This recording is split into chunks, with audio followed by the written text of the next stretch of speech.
நானும் தனித்து கதிர் சனாலத்திலே ஜெபித்து பெற்றுக்கொண்ட காரியம் ஏராளம், சொல்லிக்கொண்டே போகலாம். அவ்வளவு அற்புதங்கள் கத்தர் செய்திருக்கின்றேன். நான் படிப்புல ரொம்ப வீக், ஆனா நான் ஜெபிச்சதுனால நிறைய இடத்துல வெற்றி பெற்று அப்படியே வெற்றியாளனா கத்தரனை மாற்றிக்கொண்டே இருக்கின்றேன். ஹல்லேலூயா. ரொம்ப வீக்குன்னா ரொம்ப வீக், அந்த ஜெபத்தினாலதான் வெற்றி பெற்றேன்னு எனக்கு மட்டும் தான் தெரியும். ஹல்லேலூயா. நான் ஆண்டோட பொருத்தனை பண்ணிடுவேன், ஆண்டவரே எனக்கு இந்த சப்ஜெக்ட் வராது, ஆனா இந்த ஒரு பொசிஷன் மட்டும் தான் படிச்சிருக்கிறேன், நீங்க தயவு செய்யுங்க. ஸ்தோத்திரம். ஹல்லேலூயா. ஹல்லேலூயா. என் கங்கனாங்குளத்திலிருந்து ஒரு சாட்சி வந்தது. அப்போ அந்த அம்மா பையனை, ஏய் ஒழுங்கா படிக்கணும், நீ ஊழித்து போகணும்.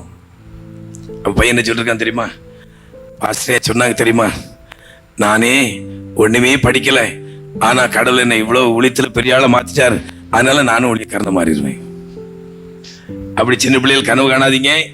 நீங்க உலக நாடுகள் எல்லாம் சுற்றி வரணும் ஊழியத்திற்கு. ஹல்லேலூயா. சுற்றி வரணும் என்ன வேணும்? தமிழ் நல்லா தெரியணும், அப்படிதானே? சென்னைக்கு வடக்க தமிழ் எடுபடாது. பாம்பே போனீங்கன்னா தமிழ் தெரிஞ்சா கூட நம்ம தமிழ் மக்கள் நம்ம தமிழ்ல பேச மாட்டாங்க, எத்தனை பல என்ன பேசுவாங்க. அப்ப நீங்க ஐயோ என்ன ஆயிடுச்சா தெரியலையே, குழப்பாயிரும். பாசைகளை படிங்க, நன்கு படிங்க. எல்லாருக்கும் ஆண்டவருடைய சுவிசேஷத்தை அறிவிப்பதற்கு பாசைகள் தேவை. நன்கு படிக்க வேண்டும், கற்க வேண்டும். ஆனா இதன் மத்தியிலே ஏதாவது பிரச்சனை இருந்தனா நீங்க தனித்து ஜெபம் பண்ணுங்க. ஹல்லேலூயா. ஹல்லேலூயா. உங்களுக்கு உதவி செய்வதற்கு அவர் வருவார். ஹல்லேலூயா. ஹல்லேலூயா. கர்த்தர் வருவார். ஹல்லேலூயா. ஹல்லேலூயா.